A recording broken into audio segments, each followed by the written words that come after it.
Hello, this is Opinion Radar. Today, I'm super excited to chat about a product that's been making waves in my sketchbook, the Muchcute Micro Fineliner Drawing Art Pens. As someone who's always on the hunt for tools that balance quality and affordability, I couldn't wait to put these through their paces. Priced under $10 for a set of 12, they promise precision and versatility for artists, planners, and doodlers alike. In this review, I'll be sharing my honest experience after weeks of using them for everything from intricate illustrations to daily journaling. We'll dive into the ink's performance, the range of sizes, and whether they truly live up to the hype. So, if you're curious about finding your new go-to fineliner, stick around. Let's see if these pens are the real deal. Okay, let's talk about these Muchcute Micro Fineliner pens. I've been using them for a couple of weeks now, and honestly, they're a pretty solid find for the price. Like, under $10 for a set of 12? That's a steal. First thing I noticed was how they feel in your hand. They're super lightweight, which makes them perfect for long sketching sessions without your fingers getting tired. The grip is comfortable, not too chunky, and they glide across the paper with this buttery smoothness that makes line art feel effortless. I've been using them to outline my digital drawings before scanning them, and the ink delivers this deep, consistent black that just pops. Whether I'm working on my Muchcute planner or a big canvas, these pens have become my go-to for adding those crisp, clean details that make a piece come alive.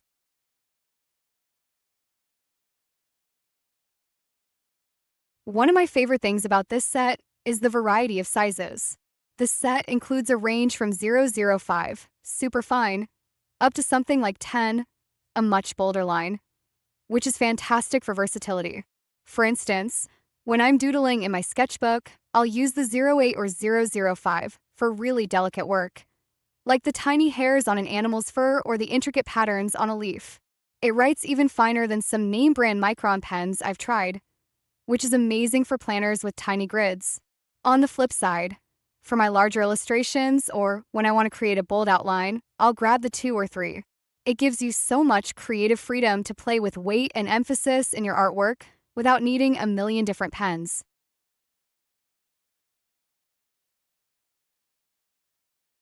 From a functionality standpoint, the ink quality is pretty impressive.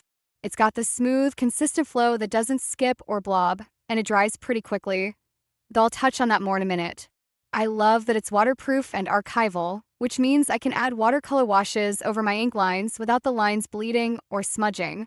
That's a huge win for me because I love working with both ink and watercolor, and finding pens that play nicely with other media can be tricky. The black pigment is super rich and opaque, and it covers pencil lines well, so you don't get that faint, ghosted look underneath. It really makes your artwork look professional and polished.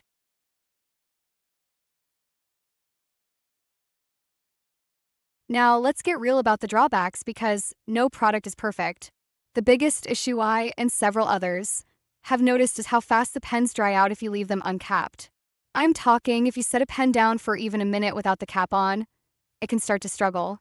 It's a bit frustrating when you're in the flow of drawing and have to constantly cap and uncap. I've had to learn a new muscle memory to put the cap back on immediately after a stroke. The good news is, they seem to recover okay if you scribble a bit or tap the tip, but it's a hassle. Also, while most are fantastic, one of the darker ones in my set had a bit of a slow start and needed some coaxing.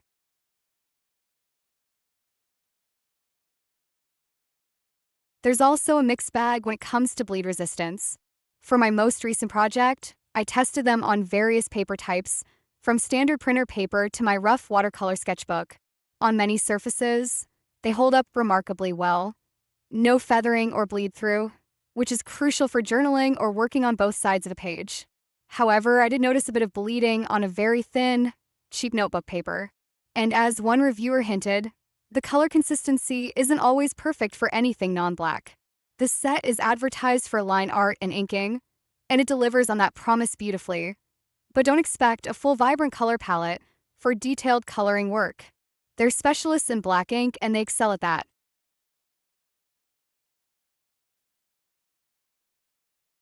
In the end, I'd say these pens are a fantastic option for artists, students, or anyone who loves to draw.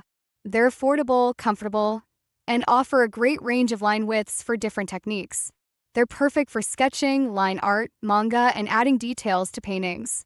I personally keep them in my daily carry case for my art on the go. While the fast drying issue can be a minor annoyance, it's something you get used to, and the pros heavily outweigh the cons. For the quality and versatility you get at this price point, I'd absolutely recommend giving them a try. They've become an essential part of my art kit, and I can't see myself going back.